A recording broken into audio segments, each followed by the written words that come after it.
Okay, good morning, Tim. Good morning. And good morning and afternoon to everyone who's listening into this. So, we recorded a conversation for the first time in a long time, a little while back, on metaphysics and the kind of metaphysical journey you've made throughout your life, and then particularly over the past several years of working on Soul Story and this latest project. I think that went quite well, but there's only so much metaphysics I can take in the space of an hour. So I had to stop it at some point before my brain melted down entirely. So we're back to pick up where we took off. Before getting into that, it's a big month for you, or it's the lead up to a big month for you, because after 8 years of not publishing anything, the longest period in your writing career, you are now right on the verge of releasing your latest project, which I believe is coming out on the 1st of May, 2025. So why don't you start by telling us a bit about what we're in store for there? Yes, so that is quite a big deal for me because it has been a very, very long, intense time, and I can't believe it's actually arriving. That it'll happen, and it's something different. I've called it a pod book, which is a cross between the kind of clarity of a book and the personal connection of a podcast. So it's going to be free. It'll be available on YouTube. It'll be available from podcast providers in audio form. And it will launch on the 1st of May, and then it will just carry on as new chapters come out over the following year, most likely. And it is an extension of Soul Story, which goes much wider and much deeper. So that's everything from physics to God, from the purpose of life to the survival of death. It's my chance to share everything from the journey we've been discussing, really. And if tomorrow is my 66th birthday, and I officially in the UK I become an old age pensioner, I get my pension, which feels unbelievable to have reached that stage in life. But the compensation for that is that I do feel this is by far the best work I've ever done, by quite a long way. And it's a delight to just give it out there and give it away free. And then what I'm doing is I'm saying, look, this will come out week by week, like a Netflix series or something. And if people want access to all the chapters I've recorded, because I've recorded a few in advance, they can join my online community, the ICU, which again is something which people join. You put your own fee on that because it's not a fee, it's a donation. It's like, I want to support you, so you can join that, and then you get access to all of them. So if you want the whole lot straight away, you can get that as well. And I'm hoping that it will start a discussion of the ideas, and I look forward to seeing how people respond. Okay, great. I'll loop back round to ask about the ICU at the end, and also we'll mention, I think you've just announced a retreat, haven't you? So Yes. Well, I haven't been doing any retreats, as you well know. We've met together at many of these experiential events over the years, a long time. I've done that regularly throughout the world for decades. But I've stopped to concentrate on this pod book because it's taken all of my attention, and I'm still not going to do one for a while. But in October, I'm going to do a new retreat, which will be building on the philosophy in the pod book and the practices, because the pod book is mainly philosophy, and that's a great way to get philosophy, is in conversations like this or in me presenting like in the pod book. But the experiential side, it's better to get it like in the online in the ICU, or even better, the experiential events. And we can maybe discuss this, what this means, as it may come up later. But I've called it something new. I've called this learning how to Sigh sense, because I've developed this idea of the psyche as a sense, as a way of understanding what spiritual experience, how spiritual experience is possible, which is a fascinating question that I've not really asked myself up until the last 5 or 6 years. So the new retreat, which is in October in Glastonbury, will be learn how to Sigh sense. And it's still about coming into that awakened state together and experiencing that big love and that profound oneness and touching what would be called God, that greater intelligence. But the way that I want to couch it has moved on in the light of the new philosophy. Okay, I'm actually just going to roll with that, sort of abandon my plan to just roll into that slightly. I think, and I think you might agree, that kind of an acid test for any philosophy or theory about life would be the work it does in the world. Okay, and I'm wondering how you're noticing in your own internal experience and what you're seeing with others in terms of when you shift the ideas out of this framework of a kind of classical idealism or theism into what the ideas you develop now, how that's, if it has shifted your inner experience in a different way. Yes, great question. Yes, is the answer, as it has, and I've seen the knock on from that as well in the people that have been exploring it with me. So I would say, how would I describe it? So there is something, if I come into the state I would have talked about when I was doing lucid living, which I can still do, then the essence of it is that I'm experience myself as this abstract presence within which this is arising like a dream. So that what I really am is on the outside. It's a kind of a, has no particular qualities, it's just conscious. And then within it there's all these forms, of which Tim is one. It's what I appear to be.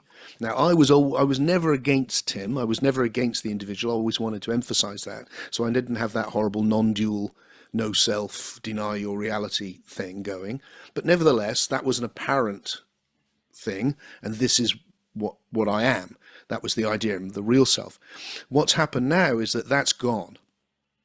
And if I come into the thing I'm exploring now, I would say that there's a process of becoming, which is one undifferentiated being arising as everything, including Tim and Richard and everything else. And so I feel completely, first of all, there's even more emphasis now on Tim, so, or Richard, or the individual, because that's what you are. It's not your appearance, it's not an apparent self, that's you. It's right back to that common sense idea. Of course, that's you, but you're something that is arising on these different levels and are embedded within this oneness. And as you get that, that's the unividual, the individual conscious of unity. There's the profound sense of communion. That's the word I chose, with union, where there's a intimate connectivity with everything and everyone. So in that way, it's quite similar, but there's a shift. I don't know if I could get that across, that there's no sense of being something other than Tim, but rather there's a profound sense of everything is one essence arising as all of this. And then it's about reaching up to the more emergent levels of that, where Tim connects with something greater than Tim, which is also emerging as the oneness takes more emergent forms, and that feels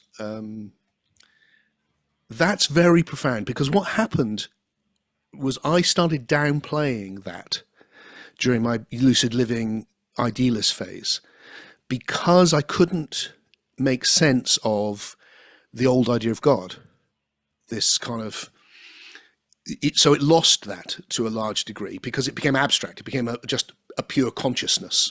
It wasn't a benign, loving being. It was just an abstract consciousness. And that was because the old idea of God as a creator, or even the dreamer of the dream, didn't really make much sense for all sorts of reasons we can discuss. And so I lost that. But then with this flip of going, oh no, that is what I experience. Actually, I experience a greater system, a greater being than myself, a super system, let's call it, something greater than me. And I think that's real. It's just, it's not where it's coming from. It's the most emergent thing that's arising in the process of becoming. So I got that back. So there was a moment, I can't remember if we mentioned this last time, where I did that thing you do sometimes where I said something out loud that was in my head, kind of quite loudly. And I remember just going suddenly, in a public place actually, just suddenly going, God's back. And it was like a moment of, oh, right, I can now relate to this again. And that was wonderful, because that's a beautiful love affair that I had before, which kind of died off when I went for this much more kind of oneness orientated only idealist perspective. Does that make Right. sense? It does make sense. It's interesting to me because when you describe that theistic vision falling away as your work progressed in the idealist paradigm, I hadn't really realized that was going on for you when I was doing retreats and things back 10, 15 years ago. And I think as I've grown older, I've become more aware of my own, say, Christian assumptions that I would have brought in to that Eastern work. And that's been something that it's been very hard for me to step outside of and get behind and look at, because they're so embedded.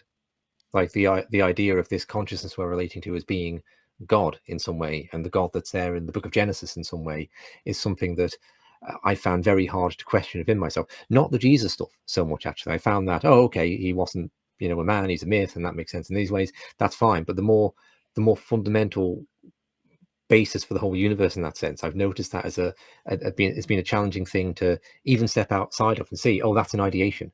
That's a particular way I formed through culture of looking at the universe, which is so foundational that it's hard for me to see through. So it's interesting to hear you say that. So if I'm hearing it right, there's a movement away from this almost reification of the witnessing awareness, or the sense that that awareness which witnesses is the truest part of you, and it's a more true part than the thoughts arising in mind or the body. Beautifully put. That's the key. The reification of the witness, of the witness, not as something, not as me, Tim, witnessing myself, but as something separate from Tim, which is the witness. And that's I would say, is a beautiful way of putting what I take to be my error now. Okay, I personally find something compelling about this, the almost sheer logic of the argument, as well as the experience, that the part of us which witnesses must in some sense be the most core part, in the sense of, okay, so I thought of an analogy, it might not be perfect, but with, like, if you consider a film set, okay, and you might have action films or horrors or comedies, and there might be different actors come and go on film sets, and they might be silent movies in the 1920s or modern special effects productions today. But in all of them, you have a camera. And the camera is in some way the thing that is absolutely necessitated. Like, even if the actors didn't turn up, you could grab people off the street, but no camera, no film, because the camera is the thing that is witnessing. So that's got to be the continuous presence. And the bit you don't see, unless it's maybe caught in a reflection or another camera spots it in the film, where they make a mistake that way.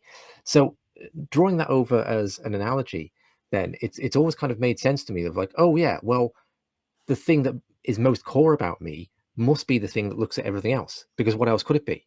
So is that a position that you have rejected, or is that in some way compatible with what you're saying? Because I think that's a common kind of position that people into Advaita and such things almost reason themselves into, or touch and see as, oh, this is really self-evident. I must be the witness. That must be the central thing. So what would you say about that now from where you're at?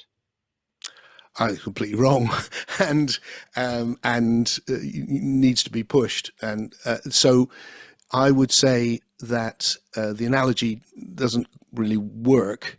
Actually, it's because this idea that you're the conscious bit doesn't. I think is the wrong assumption. It's like you're the whole thing.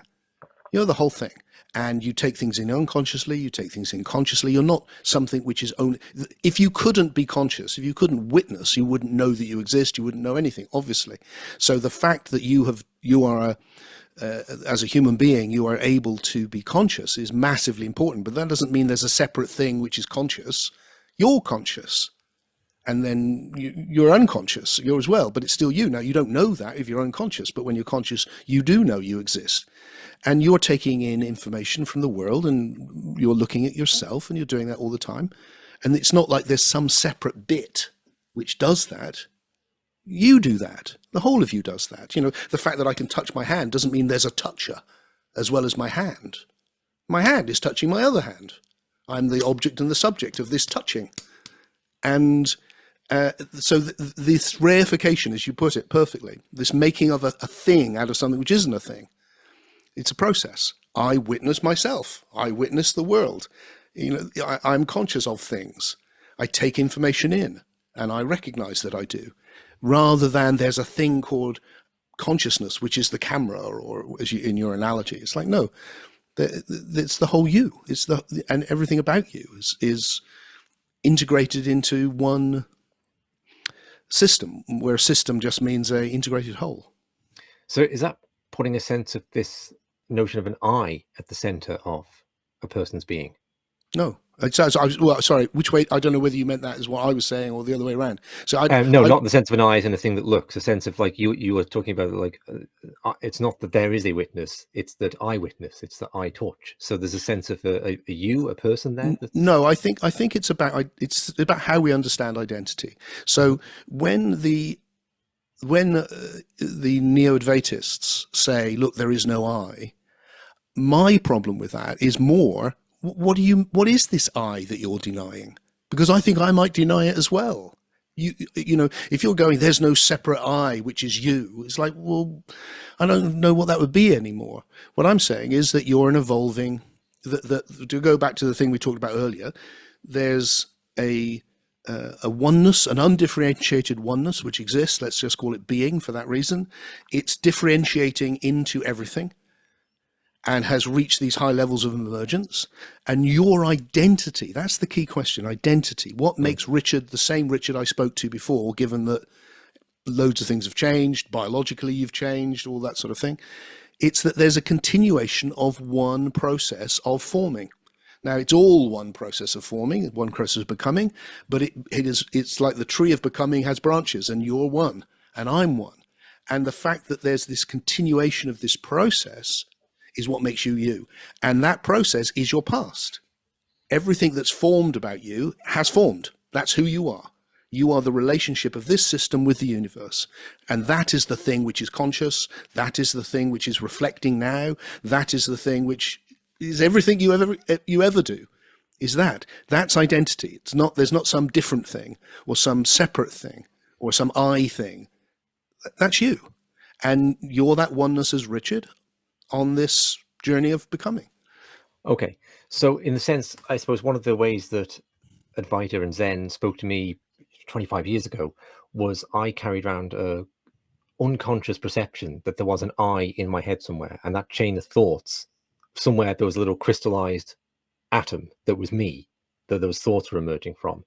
And I actually spontaneously started to question that. It was something about becoming 18 years old and ostensibly an adult, and recognizing that all those thought patterns were different to when I was 5 years old, but there was something that felt consistent. And what is that then? And then these perennial philosophies spoke to me on that there isn't this crystallized I somewhere floating in your head. Like the homunculus inside you, that idea. I can't like reach in and take it out and go, there's me, and put it back in. So you're not disputing. I agree with that. You agree with that. It's just then you go in a different direction from where Advaita would take that. Yes. And what I see with everything really is that we sense and make sense of existence with these categories we call ideas, and that we head off in one direction and then it ends up setting up all sorts of crazy nonsense because we've gone in that one direction. So we end up needing to, we went in a direction for historical reasons where you had the idea of the homunculus or of the soul. Often it's like, you know, you're a soul that's essentially you. The thing with Descartes, where you suddenly had what Gilbert Ryle in his book, which eludes me now, in the last century, he coined the phrase "the ghost in the machine." That idea, as a way of dealing with a mechanical universe where everything just obeys these mechanical laws, and you must be free because otherwise it's all mechanical, and all of those ideas. So that's gone now. Now that the ghost is, there's no ghost, there's just machine for science, I think. But the idea is still that there's something which is a unus, which is inside. Whereas for me, it's like, what I want to do is go, no, we're done with that. Let's take what we've understood from the scientific worldview, but let's not make it all a machine. Let's see this process of creative emergence, which has gone on to the levels of psyche or soul and then on to God, whereby the more emergent can't be reduced to the less emergent. That's the whole point. It's more than. Every moment actually is more than the past. And that enables us then to make sense of all these spiritual ideas and spiritual experiences without all of the confusion caused by going down these dead ends. Okay, before I move on from this, I just want to loop back round and pick up again about the difference this makes to experience. Okay. Okay, I think there's a little bit more to mind there. Yeah, So yeah. I think that your one way to capture your work on the perennial philosophy and on people having these experiences is that the way we conceptualize matters. Yes. It's not an irrelevance to how we talk about this. And if you come into this kind of inner exploration, this psychonautic activity with bad concepts, it's going to have a bad result. And the more clear we can be about that, the better. And I think that's very, very apparent from the feedback you will have received on your work from seminars of people coming in who feel stuck in some way in a very detached, Zen-like place of the world, where there is a kind of a depersonalization maybe going on, because there is a framework that has set them up to experience a cold kind of detachment into a witnessing awareness where the world is just passing by and they don't have any great interest in it. And you've emphasized okay, both and a kind of reintegration. And I think you will have had a lot of feedback over the years about people stepping out of that detachment into a more integrated and balanced way of living where they embrace both poles of their being. So I'm interested then to say, okay, it sounds like the work you've done now, you're saying that's accentuated that journey for people. So maybe you could say just a bit more about your personal experience about this sort of reintegration of this theistic concept with it, and also the feedback you've received from people for whom this seems to have really worked. This seems to have landed well, and it's accentuated that journey further for them. Yeah, these are great questions, Richard, and I hope I can do them justice. So, certainly the feedback has been phenomenal.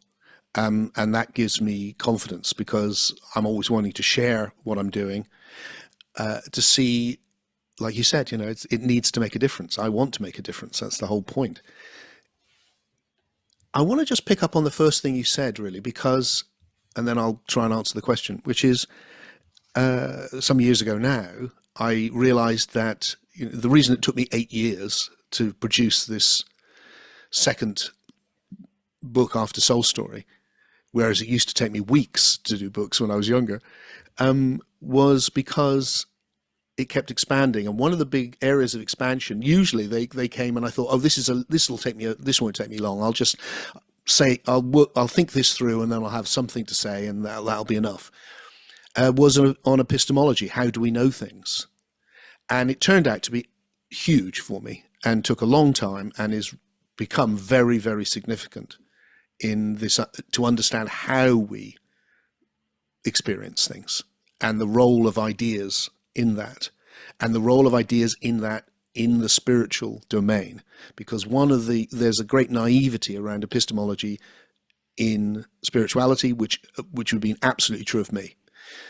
So the idea there that you get commonly with the perennial philosophy is there's an experience, it's just given, it's self-revelation, it tells you what it is, and people have then thought about it in different ways. Rather than, no, the experience itself is a result of how you are sensing and making sense, or sensing, I would say, and making sense for spiritual experience. That how you're categorizing something as this, not that, that if you can't do that, you won't experience it. Now, you're not doing it consciously. I'm separating everything here into this, not that, in the sensory world. I'm not doing it consciously. I could tell you, oh, that's the screen, that's the desk, but I'm not going screen, desk, I'm just doing it. And the same in the spiritual world. So quite often you don't know how you're doing it. You just have the experience. Often you feel the emotional response more than anything else to the experience. But to go, look, and then to realize that's what I've been doing all these years.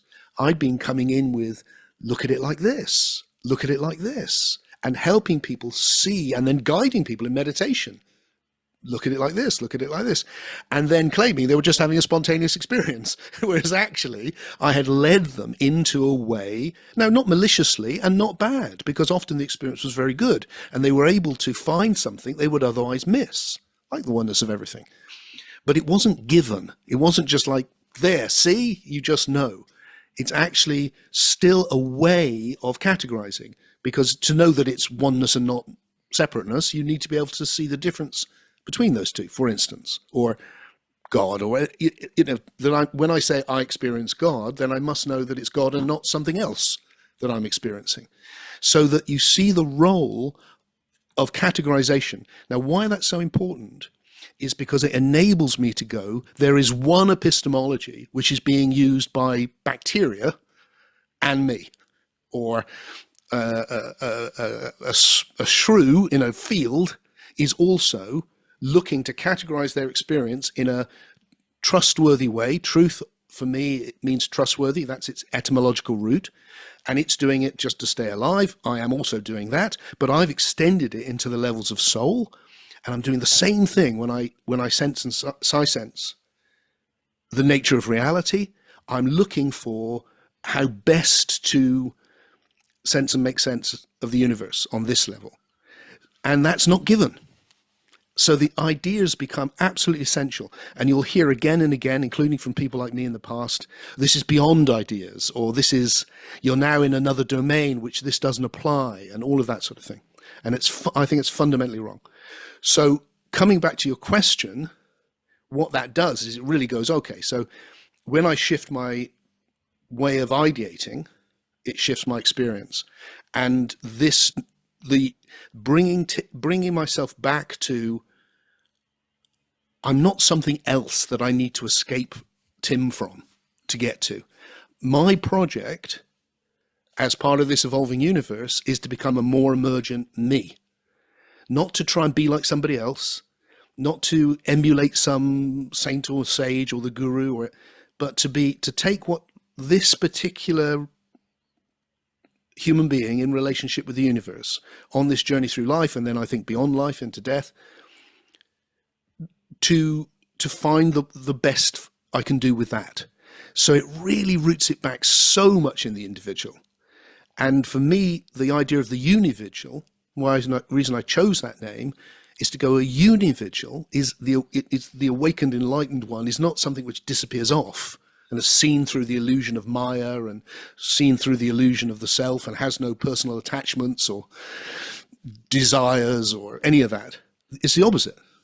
It's that the individual is the foundation for maturing into an individual who's actually in communion with the whole universe, and is then doing their best to learn how to express the love that arises wisely in their individual relationships with their individual life and the people in it and their own aspirations and their own family and all those things that make you human.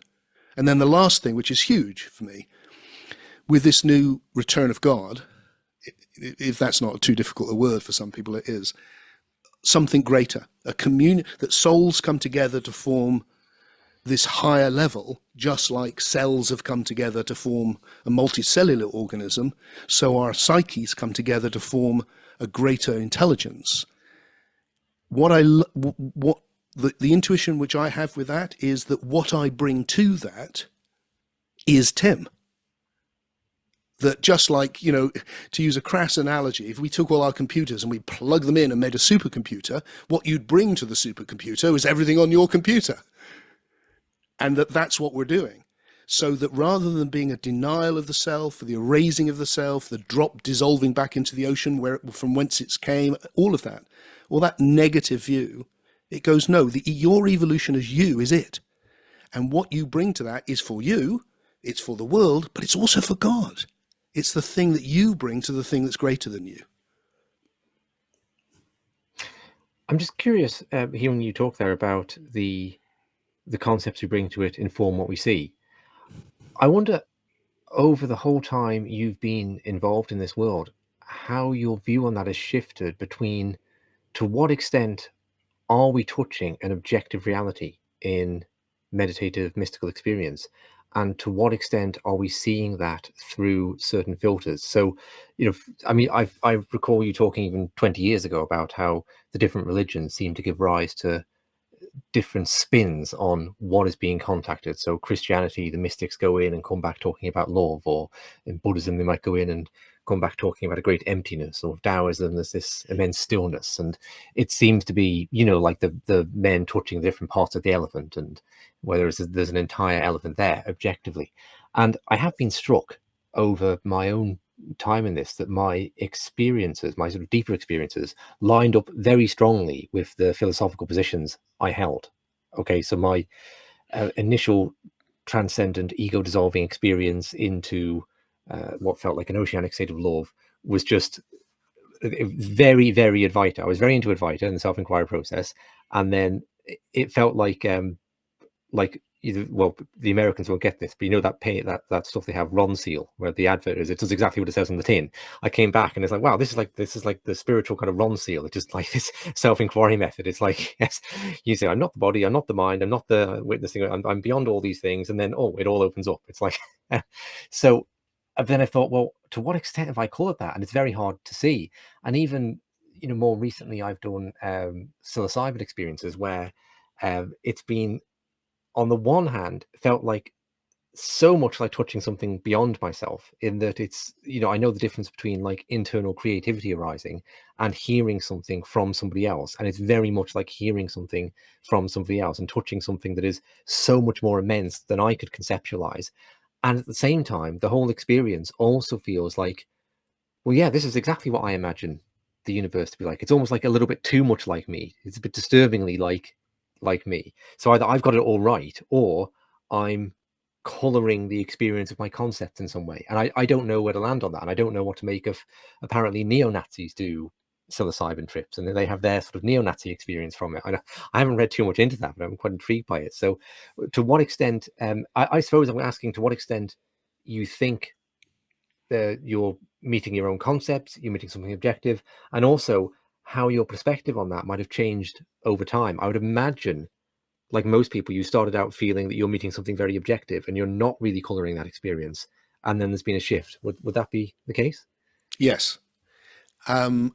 But what I would say is more general. What I love about the thing that I'm playing with at the moment, Richard, is it goes, this thing I'm experiencing, it's a more emergent level of what was happening on other levels. So you look at what's happening in biology and you'll probably see what's happening on the level of the soul. It's just on the soul, it's more emergent, even down into matter. So I would say that the whole nature of reality is relational. That it is really the one as different forms in relationship with itself in all these different forms. So if I look at what I'm experiencing right now in the sensory world, forget spirituality, it's the meeting of me with these particular eyes. Right? It just changed it. If I do that, now it's different because of these particular eyes. The colors I can perceive, the things I can't perceive, I don't see. And the world is the meeting of me and what is there. Is there something there? For sure. Am I seeing what is there? Yes, but I'm seeing it in the way that I can. And the way that I'm seeing it is there's both all the categories that are happening on the on the instinctual level, which is enabling me to get this sense of it. And then on top of that, there's a whole load of ideational stuff, so that I don't just see the computer and go, it's a squarish and it's various colors. I know it's a computer, what it does. There's a whole load of other categories going on. So I bring in the cat, they don't see any of that. They would see some of it, the instinctual stuff. They wouldn't see what it does. If there was a bat in the room, they'd have a completely different sensory experience of the room. Everything is relational. And then that goes on to the spiritual level, exactly the same. So my way of ideating, of Sigh sensing, using that ability to sense things beyond the biological senses, is what I'm doing. I'm sensing it with my soul. The thing I've come to is that the best way to understand the psyche is as the evolution of another sense. It's another way that the system learns to discern the nature of the universe. And it's doing that. It arises to begin with that the system can discern its own processing. So now it's not just the world, it's itself, the actual processing.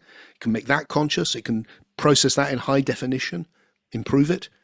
And then from that, it's able to sense, I think, potentially anything.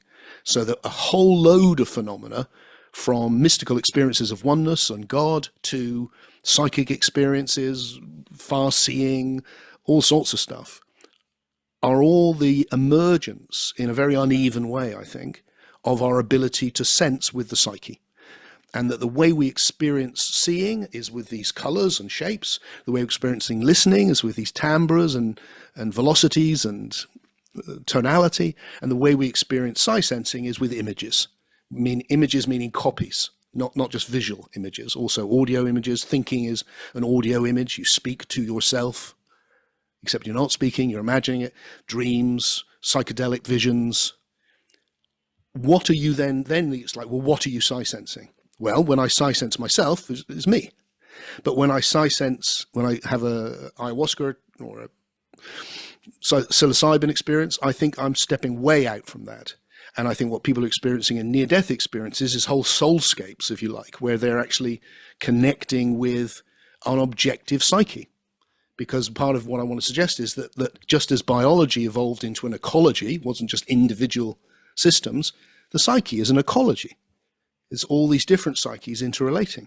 And so we can look within ourselves, and that's purely individual, and sight sense ourselves, but we can sight sense each other. And we can sight sense the whole domain, the bardos, if you like. So, but it's always us though. I can only sense sight sense. I can only sense on the biological level with the categories that I've got. I can't sense like a bat does. And on the level of the psyche, the same. I can only sense it with the ideas I've got, which is why you change the ideas, you change the experience. Doesn't mean you just made it up, though. It just means that that's a new way that you can categorize the nature. It's a new way of discerning what's there. Okay, I'd like to loop back around and talk a little bit about the ICU before we conclude, because I think people might be interested to join that as the pod book comes out and these ideas are released on a weekly basis. There's going to be a new video dropping. At least one a week. To begin with, there'll be two. So I'm wondering about like the challenge of running a group, a collective, when you're advancing ideas. Okay, in that these are very challenging philosophical concepts. Okay, and you made a shift from being in a kind of idealist place at one point and through to the soul story years to this emergent philosophy.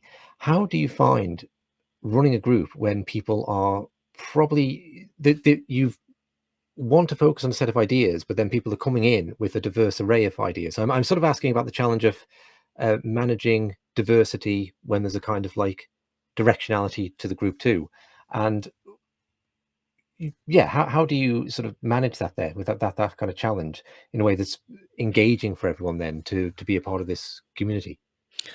That's a really fantastic question, and it is an interesting situation. I have it at retreats as well. I have it in my life generally, and I understand why that's helpful. And because I put forward an idea, and people need to take a particular idea. They haven't got the whole thing. That's what I'm hoping will be the difference with the pod book, because then people can just listen. It's free, and if they take the journey, just to the first 17 chapters, they will have made the journey of getting the essence of it. They can see how it fits together. Because what generally happens to begin with is you say, oh, I think God's emergent. I think God's where the universe is flowering into God. And they get that idea and think, oh, I quite like that. That makes sense to me. And then they say, oh, and it's like this. And then it's not like that. So you're discovering your true self then. It's like, no true selves and all of that. So people naturally put it into the ideational network they already have. That's inevitable. I do that with everything as well. So for me, then it's the patience to go, okay, but what I'm actually suggesting something which is such a fundamental shift. It won't fit with a lot of things which you've seen around spirituality before.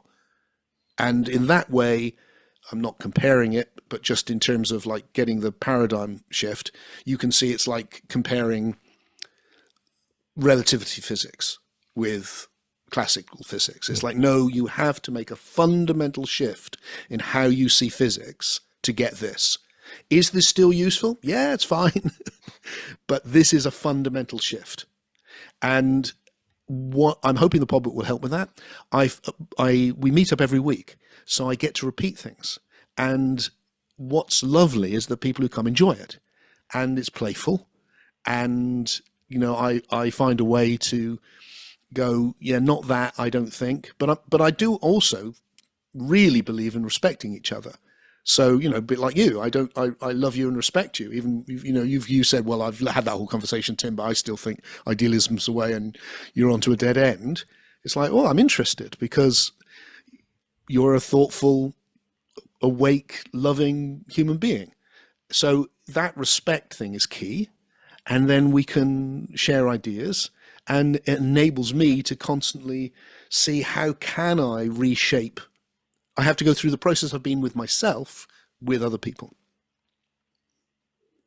Yeah, I think it's interesting because I notice myself doing a group with you, like a in-person weekend group last September time. My perceptions of what I'm doing shift continuously. So in between the last time I did one a few years back, and then this one, I probably read quite a bit about evolutionary psychology and different things. So my concept of who I am and what it is to be human has shifted in some ways. And when I'm sitting down engaging in these exercises, there is a movement, like a process of reflecting on what am I doing? What is this Advaita thing? Is it true? Is it not true? What aspects do I take for granted in it? And it's that reflectiveness that I think really appeals to me. So it's not kind of a dead philosophy living in my mind somewhere that I just adhere to this ideology, but it's a shifting, moving thing, and it's quite a lot too, right? Because these questions of reflecting on the essence of one's consciousness, like looking at the thing that's looking, is inherently a difficult thing to look at. So I think it takes a long time for that to play out. So yeah, it's interesting that there is this. You've created a kind of reflective space about the kind of spiritual traditions, which I suppose isn't common. Because I think in most spiritual groups, it's the philosophy is kind of set, and then it's a case of doing it. Yes, yes, you nailed it again. That's it. It's that the way that I've set this up is I'm working on something. I'm going to share things that may be a bit half-baked because I'm heading towards this pod book. Please bear with me. Tell me what worked. Tell me what didn't work. Let's discuss it. And I'll come back often and go, right, I've thought about that, and I want to say it like this now. And and so we're engaged in a process together, and that's not just an affectation, because that is actually what I'm doing. The people that come actually help me develop this, but also the thing that you said. It's like the whole model of the past has been, spirituality is very old, as you know, and so a lot of it comes from a collectivist period in our evolution, which is about maintaining tradition and authority. So that you have an authority figure, they got it from the previous authority figure, they tell you the way it is, you practice it, and your job is to come into the place that the originator or the guru, whatever it was, inhabits. What I'm suggesting is much more individualistic and creative. So I'm saying, look, the whole universe is a creative process of individuating. Be creative. So the thing that the way that you come into this and the bits that really seem important to you may not be the bits that the way I come into this or what's important to me. And that's absolutely fine, because you don't have to be like me. There's one of me, that's enough. You have to be like you. So that there's a great emphasis on taking ideas that seem important, and you may not give a damn about this side of it, and that's all right, that's fine. My thing is I want to have an expansive thing because that's what I want to bring, but that acknowledging of the creativity and of the individuality, I think, enables people to sit there and take the bits they go, I really love that, and I don't really understand that, but it's fine, and there's room for that. There's room for that, and in the practices as well. And that's a big shift. If I look at my journey, you know me quite well, and my whole life, all my 66 almost years, have been intensely creative. I don't know why. It's just I've created so much music before books, and then events, and it's like it's my nature. But when I started spirituality through my 20s, I thought that was all in the way. I thought creativity was a bad thing because it was an ego trip, and that I really should just be sitting in meditation and getting away, or just giving myself to God, or just becoming a monk, and followed that as well for periods. And whereas now it feels like, no, what's crazy? You don't need your creativity to be like mine. but bring that ability to the whole universe has evolved because of new things. So throwing up new things and having the wisdom to try and discern which is the good new thing and which is the bad new thing, individually and collectively, is what we need to do. And that applies just as much to spirituality as it does to anything else. Thank you, Tim. I've asked exactly none of the questions I wrote down to ask, so I think that means we'll have to do this again. But I think that's, again, I've reached the limit of metaphysics. It's spilling out of my mind now. So I think we'll call it there for today. And we can do this again with the questions I yet haven't asked, and also with reflections on the book as it emerges. I'd love that. Yeah, it's been a great conversation. I love your incisiveness and your clarity and wisdom.